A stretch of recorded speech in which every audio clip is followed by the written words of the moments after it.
And we are live. All right. Hello, everyone. This is My Two Cents. I'm sure this is coming as a surprise to some of you. I actually hadn't initially thought that this stream was going to go on my channel. But my friend Base Dragon, formerly known as the Red Pill Dragon. Formerly. Yes. His main channel has been hit by the YouTube censorship machine. So in an effort to help him out, I am hosting this stream where we're going to talk about Andrew Yang some more. I've already made a video on the subject, but respond to some further criticism that has come to that video because, boy, it's quickly becoming one of the most popular videos on my channel.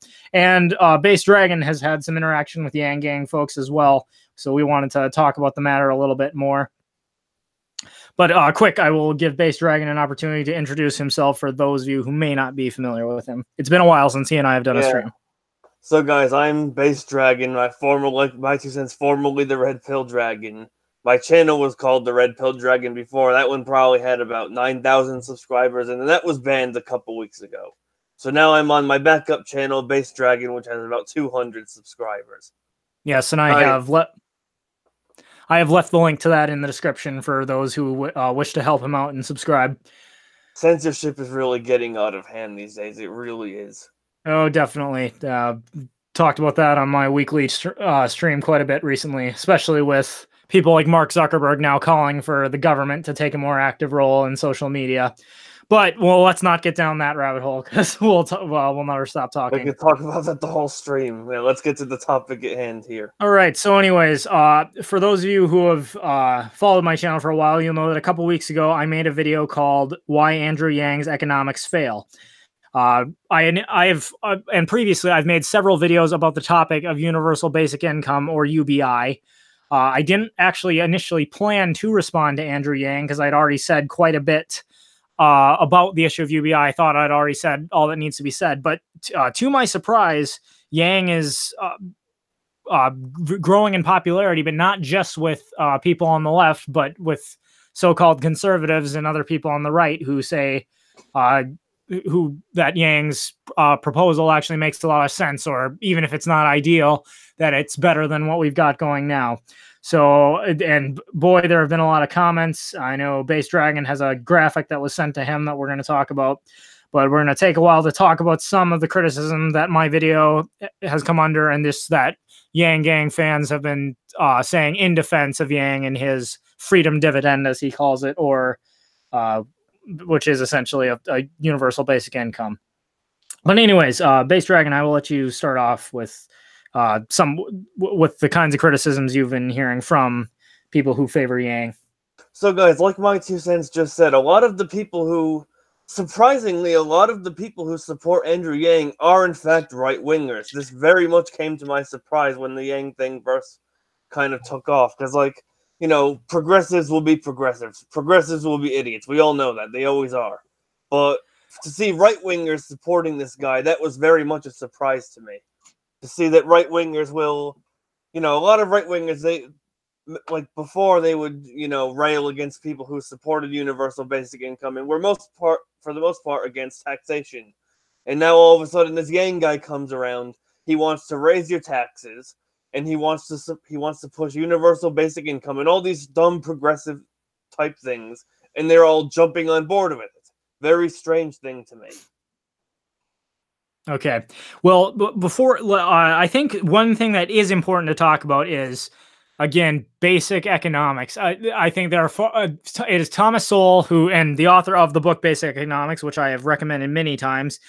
Thomas Sowell has said the first rule in economics is scarcity.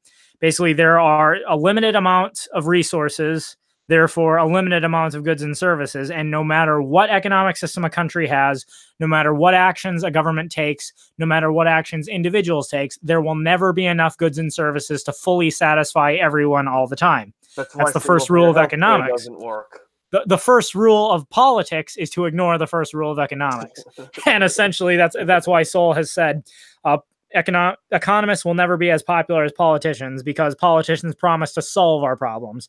But the reality is, when it comes to economic issues, in other words, solving problems of how do people, how much food should every person have, how much medicine, how much access to healthcare should every person have, what is a quote unquote basic standard of living? What is a what are basic rights of all members of society? How rich is too rich? How poor is too poor? When answering these questions, the fundamental reality underlying all of it is that there is not enough to go around. No matter what you do, if you transfer resources from one person to another, it means or from one sector of the economy to another sector of the economy, that sector of the economy will benefit, but the sector you transferred them from will suffer. If you no matter, there are no solutions to economic problems. There are only trade-offs. If you give money to a person X instead of person Y, person X will benefit, but you don't necessarily know what person Y might have done if he was given the same amount of money, or vice versa. So every economic decision needs to be seen as a trade-off, not as a solution. And I notice that looking through a lot of the comments that are showing up on my video, everyone keeps saying, well, what's your solution? What's your solution? Well, I understand where that's coming from, and we can talk a little bit more deeply about that in a second.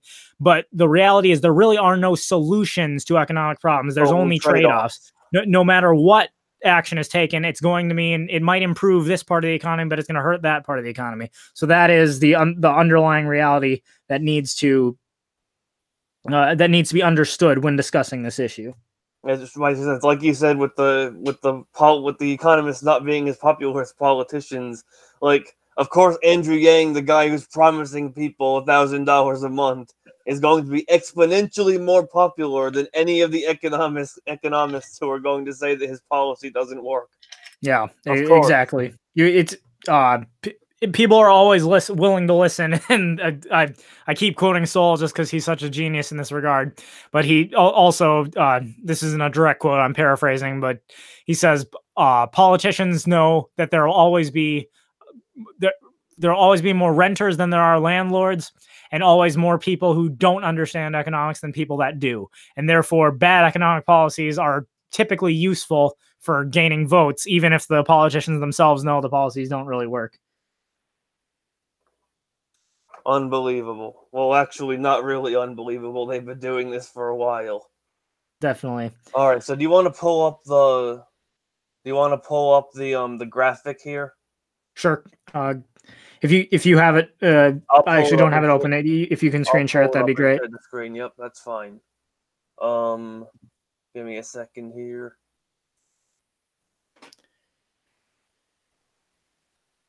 I haven't used Google Hangouts. Oh, here we go. Okay, that's the screen share. I'm clicking it. Nothing's happening. Okay.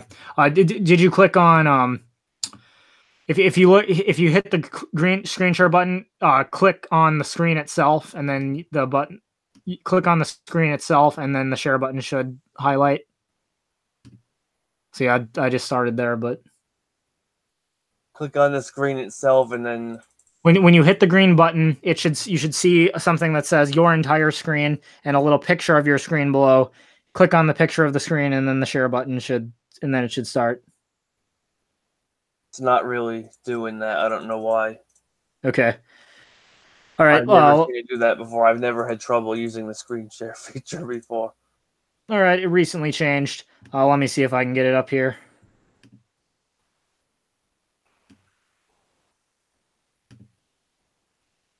This is what happens when you do stuff live. so for all those watching, sorry, folks. Technical difficulties happens every time. All right. There we go. Okay. There we go. Everybody can see the particular graphic there. This was sent to me by someone I got in a Twitter argument with. I think it was maybe a couple days ago over a Yang. Okay, so how Andrew Yang will put $1,000 a month in your pocket without borrowing a cent. He's going to get $50 billion from financial transaction tax, $100 billion from carbon fee and dividend, $200 billion from societal well-being, whatever that is, $600 billion in economic growth, $600 billion in reappropriated spending, and $800 billion in the value-added tax, which of course I did discuss in my video what a value-added tax is. But that was the particular graphic. So I think what does need to be discussed here, and I brought this up again. I've talked about it many times, but Hauser's law. So named after Stanford University professor Kurt Hauser, who basically has taken a look at U.S. tax revenues starting in 1930 and going through the present, and basically pointed out that no matter what the top marginal tax rate is, no matter what actions the government takes to try and increase its revenue, the United States has never successfully collected more than 20.9% of the GDP as a percentage of GDP. So the actual amount of money collected varies.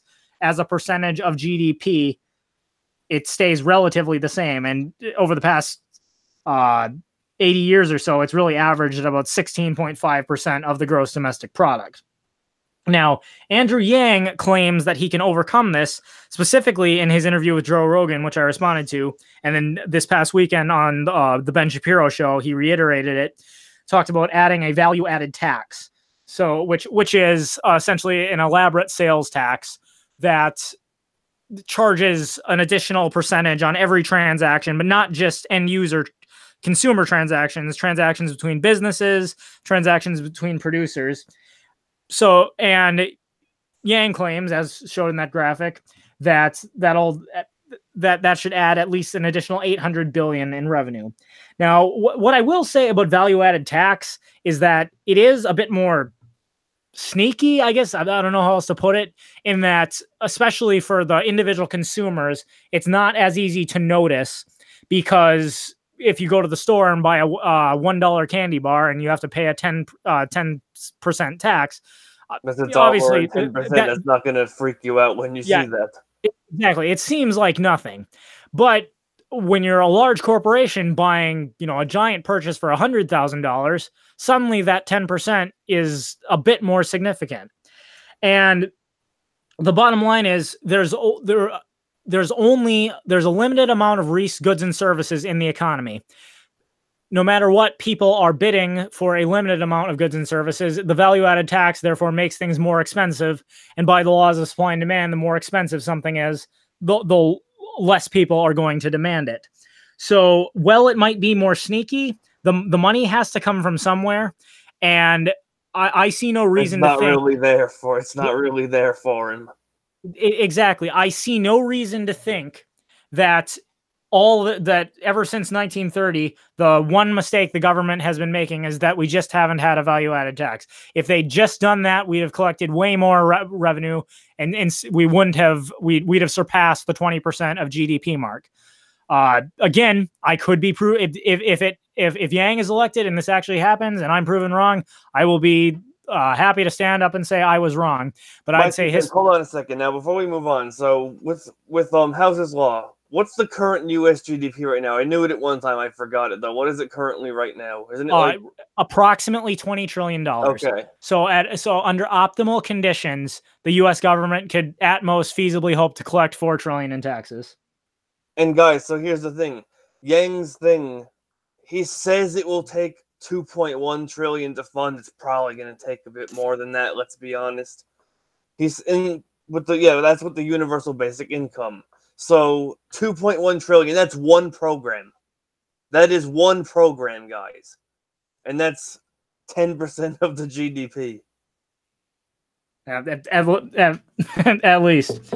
Yeah, and I see in the comment section, Esoteric the Free commented, Yang's got an army of economically illiterate NEETs who form a cult of personality around him. As a cult of personality, I think that sums it up pretty well. Yeah, everywhere you go, you just see Yang stuff everywhere that you go.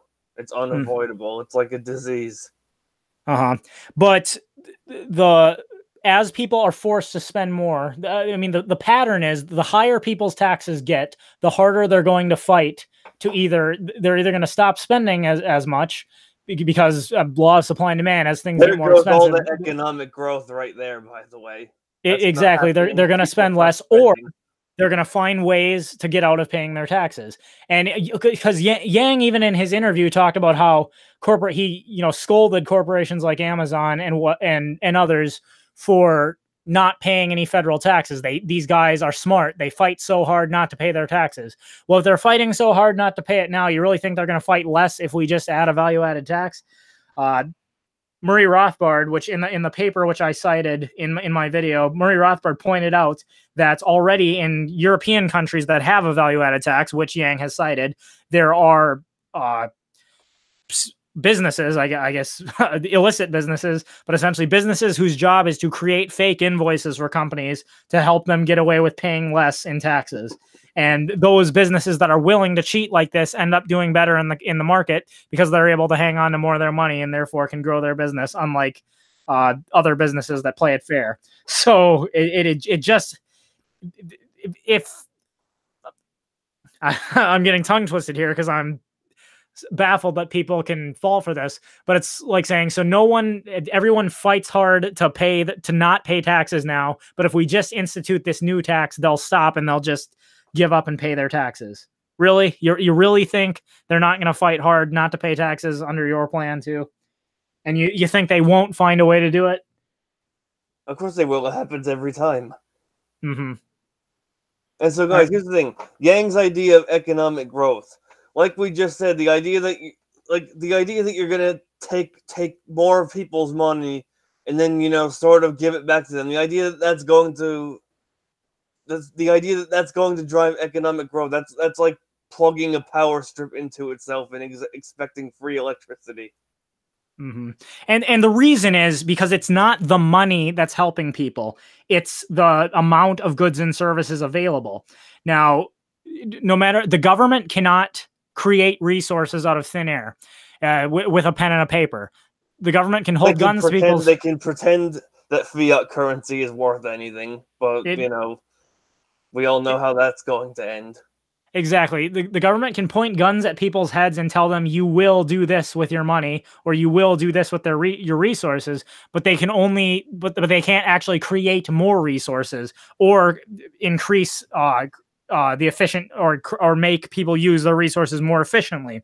So the illustration, and I think one thing people don't realize is Yang, for example, constantly, and this is a criticism I've seen popping up in the comments section on my video, Yang constantly points to Alaska as a quote-unquote successful example of universal basic income. The citizens of Alaska receive between $1,000 and $2,000 per month. No, excuse me, not per month. Per year. That's important. It's per year, not per month. And and there was a paper that, for those that are interested here, I'll put the link in let me get the link here and I will put it in the comments section.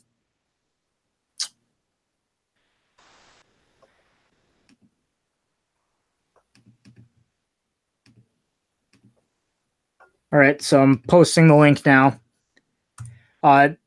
There's a paper which I cited in my video response to Yang that talks about Alaska's dividend program, and some of the people in the comment section said, "Why did you cite that paper? It speaks favorably about it.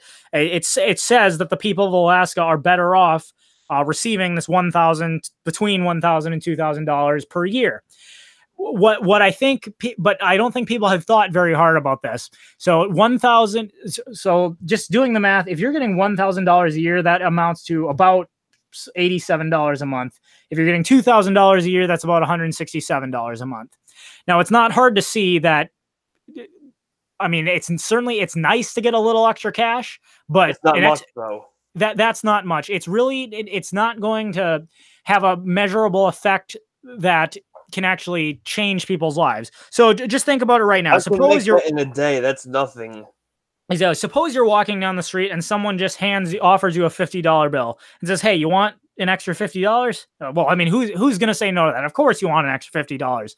You take it and, take your girlfriend out and have a really nice dinner and you really splurge. You buy all the fancy desserts and drinks that you wouldn't otherwise. Or go to the movies or whatever it is, you feel better now that you have a little bit more money. But as you can see, you haven't actually attempted to change your standard of living. And that's basically what the Alaska's dividend amounts to. Now, granted, I think most people when surveyed are going to say that their lives have improved, but what they don't realize is now if the laws of supply and demand dictate that if people demand more, prices are going to go up because the amount of unless the supply goes up, but the supply of goods and services, the government cannot create more goods and services. After a UBI is instituted, the same amount of goods and services are available as there were before. So if people start receiving extra money and they go out to spend it, they're on things that they weren't previously spending it on before, demand goes up, and then the prices are going to go up, and it's going to cancel the whole thing out. Exactly. Now, what's insidious about citing Alaska is in a case like Alaska, make no mistake, that is happening. It's only that because the amount is so small, it happens at a slow enough rate that nobody actually notices. So in that sense, the smaller the UBI, the more likely it is to look like it's successful. If it's a small UBI, only $100 a month, people are going to be happy about that. They're going to, I mean, the supply and demand is still taking effect, but the raises in price aren't going to be high enough for most people to detect. And so most people are going to be under the impression that it's working. But this can only go on for so long. Eventually, when it hits a high enough level, particularly a level where the amount of money is enough that people can actually make significant life changes based on their UBI. And the example I used in my video was the example of rent. If 4 people are sharing a 2-bedroom apartment that they're renting for $1,000 a month, that's obviously not ideal living situations. There's 4 people in a 2-bedroom apartment. So obviously, at least 2 people are sleeping on the floor. They probably don't have a lot of space. But if they start getting an extra $1,000 a month, it probably makes a lot of sense for them to either split an apartment or try to get their own apartment. That's going to drive up the demand of housing. Exactly, but the same amount of apartments is available as before, which means that the landowner, and it's funny because someone in the comments section of my video said you assume that landlords will be greedy and raise prices. It's not about greed. It's that there are a limited number of there's a limited amount of housing setting the price of the housing. Exactly. There's a limited amount of housing available for rent, which means that they'll have no choice but to raise the prices in order to determine who wants it the most. Now, granted, the government could interfere by instituting rent control laws, but then it just becomes a first come, first serve. Before that doesn't work. Exactly. And you only need to look at New York and San Francisco to see how rent control actually creates less housing. And I could rant about that, but we get a little bit off topic. But essentially, so answering the criticism of Alaska is a successful example of UBI, Alaska only looks like it's successful because it's a small enough amount of money that the effects of supply and demand, which are taking place, make no mistake, they're taking place too small for the average citizen to really notice, and therefore the average person probably thinks that Alaska's dividend program is a success. But the other thing is once you have a UBI, and Yang, this question was addressed when he talked to Ben Shapiro, but I didn't feel like he really gave a sufficient enough answer for this. And that is that once you have a UBI of 1,000, what's to stop the next politician trying to get elected from saying, if you elect me, I'll make the UBI 2,000. And then 8 years down the road, the next politician, if you elect me, I'll make the UBI 4,000. And expand it to non-citizens, which would raise the cost of it even more. Exactly, because if again, and this is in my recent video, why government elections are a farce, the pattern we see is that no matter who is sitting in the White House, no matter who controls Congress, the government always spends more and increases the scope of its regulatory authority. So anytime a politician says, if we do this, it'll limit the power of government, I just can't help but laugh, because give me one example in history where that's actually happened, where the government actually shrunk in size, where it repealed a regulation that it did not replace somewhere else with some other regulation. It's just never happened.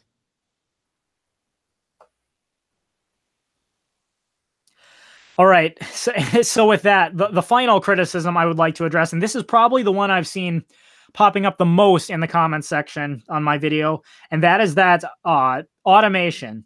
They say because technology is advancing so much, self-driving cars are going to be here soon, and trucker is one of the most common jobs in America. All these professional drivers are going to lose their jobs, and they're just going to have there's going to be no jobs for them. There's going to be rioting in the streets. There's going to be panic. The only thing we can do to ensure our society sustains itself is to guarantee people an income, guarantee them a living, so that even those people who can no longer work can still sustain themselves. Now, I answered this question in the video, and I said, basically, people all throughout history have made this same argument. Way back when, virtually 100% of humans were farmers, because 100% of humans had to be farmers, or else there wouldn't be enough food to eat. Well, as farm tools start to get better, as we start to get things like tractors and combines and all other measure of technology, you no longer need as many people farming, because one person can accomplish what it previously took 100 or even 1,000 people to accomplish. Well, that's partially why slavery went away. Yes, but at least in part, although that's another discussion. But what if when we go back to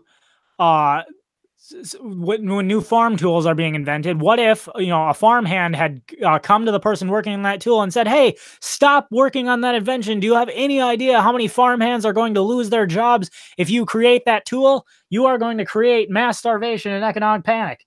Well, sure enough, that didn't happen. Now, in today's society, less than 1% of society is farmers, yet we're all eating and living much better lives. And if you think about it, a person living in that in an ancient society where they can't fathom any jobs but farming, of course they can't look into the future and see all the jobs that are going to exist now. So to them, it probably seems pretty scary. Same thing with the invention, people who made horseshoes and saddles when the automobile was invented. This happens over and over and over in history, and yet every time it is not. I've challenged people to produce one example where, as a result of some technological innovation, thousands of people starved to death because they couldn't find work. Of course, so far, because it doesn't happen. Yeah, so far no one has come forward, and I've read through. I don't really respond to comments because I've learned responding to comments is a black hole. I do not have time. I do not have time to go back and forth with people over and over. But I do read most of the comments, and I see no one's actually provided any actual case where this happened. But what they are saying is they say, I'm downplaying the fact that we're talking about artificial intelligence here. I mean, technological inventions, the Industrial Revolution, tractors, automobiles, that all's great. But we're talking about machines that can actually think, machines that can actually do jobs without any human input. It's going to happen so much faster this time. And I'm just an imbecile if I think it's not going to happen. Well, again, I would say the exact same argument could be made by the society that has virtually 100% farmers. Can I tell you exactly what the new jobs that are going to be created are going to be? No, I can't. I can't tell you what new jobs are going to be created as a result of self-driving cars any more than that farmhand can tell you about the internet, fast food restaurants, and whatever else. But what you're going to have to give me something more compelling than this time it's actually going to turn out that way, because it's never turned out that way before. And so, my 2 cents, I kind of have a theory with the whole self-driving cars thing. Okay. So for self-driving cars to take over, that would mean that it would have to be cheaper than hiring a CDL driver, correct? Yeah, yes, that it would have to be the case. Now, granted, it may be the case that the costs up front are going to would be higher, but in the long run they'd save money because they're not paying a regular salary. Well, because the thing is, think of this though. Think about how every time one of those self-driving cars gets into some horrific accident or something that no CDL driver would have gotten in, like if it mistakes another truck for a bridge or something, that's happened times before. These self-driving cars. Now, if you're an insurance company insuring these cars, what are you going to do? Who are you going to raise the rate on? You're going to, I have to assume you're going to have to raise the rate on all of the cars using that AI, unless the company that makes it can, demonstrate that they fixed the problem. So, is it possible that itself would raise the cost so much that it wouldn't make it worth replacing CDL drivers with? It's again, that's a question you can't really answer until it happens.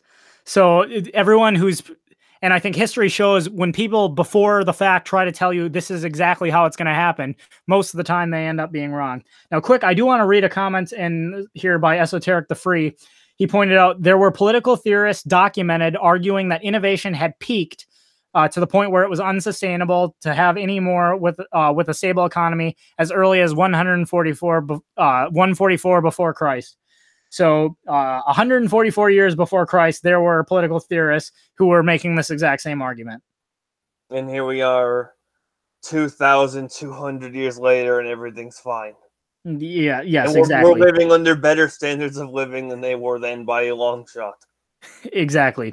Now, but I think your question. So, you point out it actually, even if self-driving cars become a reality, and I think they will. I mean, obviously, there are self-driving cars now. It's a question of whether or not they're yet effective enough that they can actually replace real truck drivers. But when they reach that point, it's not necessarily a given that it will be cheaper than actual human drivers. Now, I think eventually, as they become more effective, that's bound to happen, but it's not a given as exactly at what point that'll happen, or that it will be an instant transition that, within a matter of like 3 to 6 months, all truck drivers are going to get fired and they're going to be replaced. It's going to be a slower transition than that. That's what Yang wants you to think. Exactly. The process by which truck drivers go out and self-driving trucks come in, it's going to be a process, and time. It's going to take years. And it's not going to be this mass unemployment. I mean, are some people going to get laid off? Yes, that happens no matter what. I guarantee you there are thousands of people in America today who were laid off. It happens in a free market, but because thankfully, when the government keeps its hands out of things and doesn't make it more difficult for businesses to hire, typical unemployment would last a lot less. There'd be a less amount of time that people are unemployed before they can find new jobs. But another thing that people haven't seemed to be considering is there's always a talk about wages. People deserve more; they need to get paid more. But again, money is just an artificial tool for getting real things done. It's not money, but the good volume of goods and services available. Therefore, it's the money. It's how much money is being paid is not important. It's how much can you buy with the money you're being paid. Now, if costs go down, if trucking companies, if their costs go down because of self-driving cars, then the costs of the goods and services that you're buying that need to be shipped go down. So in other words, it's a net benefit to everyone because even though the truck drivers are now not employed, you can now spend less money to get more of the things you want. And that is, as I've said before, the only way to improve the economy. Government cannot create more resources.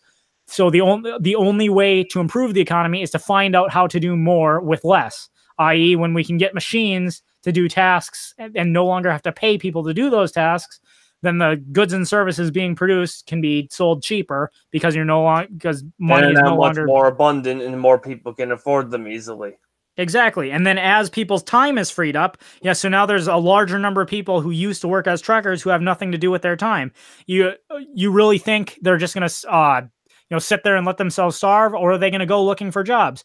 As there's now more resources available and you can buy more with less money, people are going to find new things to fill their time and whole new industries. There might be a ton of retail jobs opening with all these new goods and services that are now being shipped faster and cheaper. That's one possibility, but it's not even necessarily retail. Like I said, who could have envisioned the internet in 1970 even? For all we know, whole new exciting job fields will emerge that will make everyone's lives better. And it's just a cop-out to say that machines, this time it's machines, because this is the same argument that's been made over and over again. The tractor is the tractor or whatever other farm tools are going to leave hundreds of former farmers destitute. The automobile is going to leave ranchers and saddle makers and horseshoe makers destitute. The list can go on forever, and it never happens. So I'm not impressed by people just saying, well, this time it's AI. You're going to have to give me a really compelling reason to think that because it's AI, the principle will change. He's kind of using Yang is kind of using a typical fear-mongering tactic here, trying to get people all whipped up into a frenzy, getting them scared. Oh no, the jobs are going away. That's why you need to vote for me to do something about it. Every politician ever has done something like that, and people keep falling for it. I don't know why. Oh, The absolutely. definition of insanity, doing the exact same thing over and over again and expecting different results. Mm-hmm. All right. Well, on that note, those were. I'm gonna look through my comments section here quick and make sure there wasn't anything else I wanted to address. But if there was anything else as far as Yang's policies that you wanted to discuss, I want to find out, what was that societal well-being thing? What does that mean? Let me look that up right now. okay. I'll get back to you on that. We'll keep looking through your comments, though. I'll be looking through the comments, and for those, if anybody watching, if you have something you want to say, go ahead and put it in the comment section of this stream. Okay, Face Value says, well, we're at it. Let's outlaw all farming equipment and create 200 million jobs. Agricultural revolution be damned. Yeah, that makes me think of a story about Milton Friedman, who he was. I don't remember exactly how it goes, but he's driving along and you see a bunch of workers digging holes with shovels, and Milton Friedman asks why they're not using backhoes or a more technologically advanced way of digging holes. And they say, well, we wanted to create more jobs, and if we use technology like that, it'll only take one person to operate that machine. All these workers will lose their jobs. And Milton Friedman said, well, if that's the case, shouldn't you be giving them teaspoons? His point being that if you force the workers to dig with teaspoons, you're going to need a lot more of them to accomplish the same job. That sort of falls into like the Marxist view of the value of labor, right? With like, where like according to Marxist theory, like I've talked to people on Twitter about this, where like a hole that's dug by like 10 people with shovels, being paid by the hour or whatever, is somehow worth more than a shovel dug with an excavator with like 5 minutes. All right, Esoteric the Freeze had a few things he wanted to hear what I have to say on that. So Esoteric the Freeze says, yeah, eventually you'll have fewer wage laborers because it'll be so cheap and easy to produce commodities that there's no significant difference in time preference. It'll require the same time preference to buy the equipment for production and to produce at the same rate as a factory as it would be today to be a laborer. Therefore, you won't have wage labor. Instead, most people will become self-sufficient producers. That in particular is something I've never thought deeply about, but yeah, that does make sense. That if people can produce the resources they want cheaper than factories, or if it's cheaper to produce the goods and services you want yourself rather than go out and buy them, then of course that's going to lead to economic growth. Same can be said for any other kind of do-it-yourself type job or housework that people used to hire corporations to do, but now do themselves because it's easier.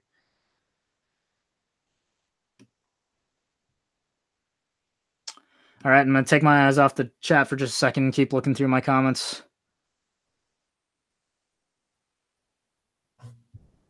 So I went on Yang's website, and I'm looking right now at how would we pay for universal basic income. I don't really see anything here about societal well-being. Well, bear in mind, I don't know what the hell that means. Yang said on the Ben Shapiro show that he does not want to get rid of the income tax. He wants to add the value-added tax alongside the income tax. And again, I'm going to have to see evidence as to why he thinks this will violate Hauser's law. When you make things more expensive for people, demand goes down, or they'll find ways to get out of paying taxes. I see no reason to think why this is the foolproof plan that just no one's ever thought before. If we just do this, then people will start collecting more money than we ever did before.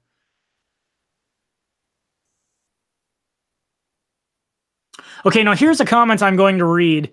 A comment left on the video by Keith Stone 777 says, the problem with this argument is that technology is changing about every 2 years in terms of coding, software, and hardware devices.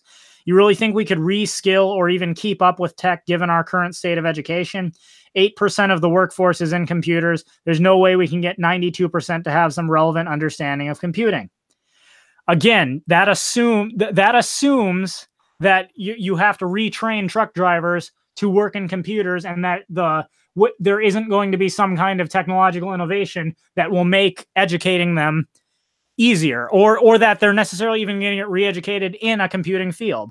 That's him using his current, looking from his current vantage point, saying when all the truck drivers lose their jobs, this is going to be their only option. And my challenge to him is, how does he know that that's going to be their only option and that it's not going to work?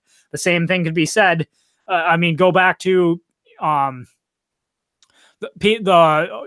saddle makers or horseshoe makers who are losing their jobs because automobiles are becoming more prevalent. They've done nothing all their lives but make saddles and horseshoes. They can't possibly learn anything else. Well, where's the historic? Find me a historic source that shows that the makers of those products starved to death or revolted or weren't able to find work elsewhere. You from your limited perspective, you cannot possibly predict exactly what is going to happen when all the truck drivers lose their jobs. And again, that's not going to be one day millions of people are employed as truck drivers and 3 weeks later they've all been laid off because they're self-driving cars. It's going to be a slower transition than that.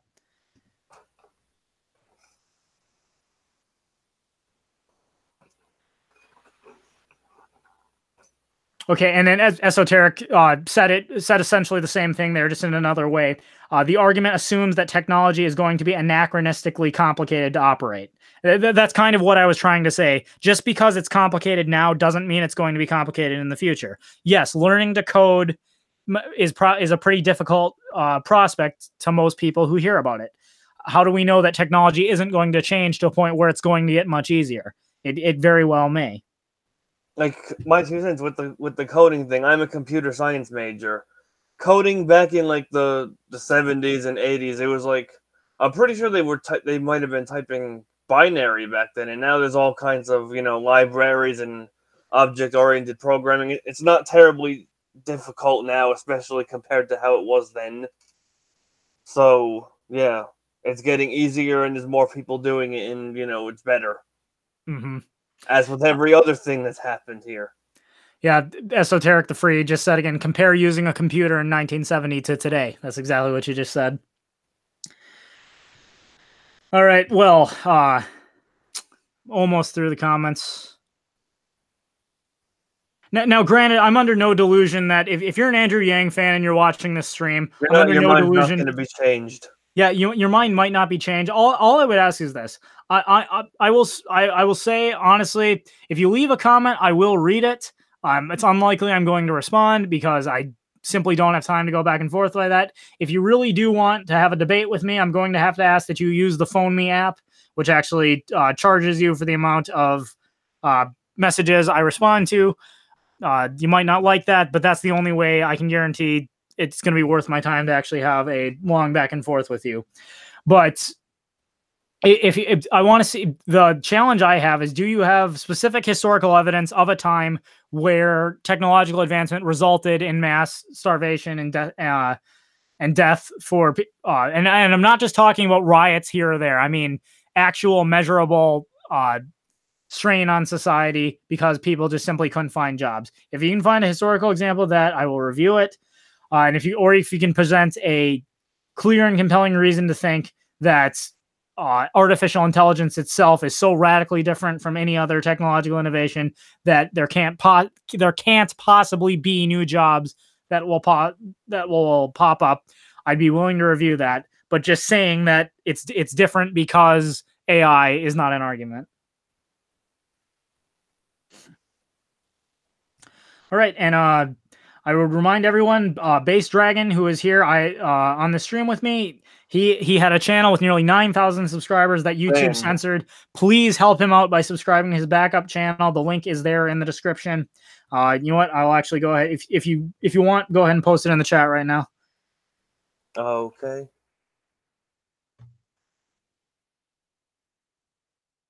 I think that's it. Okay. Okay. Did you post that in our chat or in the chat? Okay, hang on. I'm trying to get it in the actual chat where people are watching right now. I think I did that. Yeah, that's where I put it. I'm not seeing it, but here, let me try. Yeah, they're all subbing and stuff. They see it. Okay, but for some reason I don't, but I posted it too. Anyways, thanks everybody for hanging out here. I'll have to see if I can I'll probably put a link to this on my Andrew Yang video as well for all those who are commenting to hopefully see the discussion we've had. And hopefully we addressed a lot of those criticisms that have been popping up. Subscribe to Base Dragon. And as always, that is my 2 cents. So take it for what it's worth. Would that be our 4 cents in that case? Possibly. Our 4 cents. Oh, assuming you have 2 cents as well. That's my 2 cents. Take it for what it's worth. All right.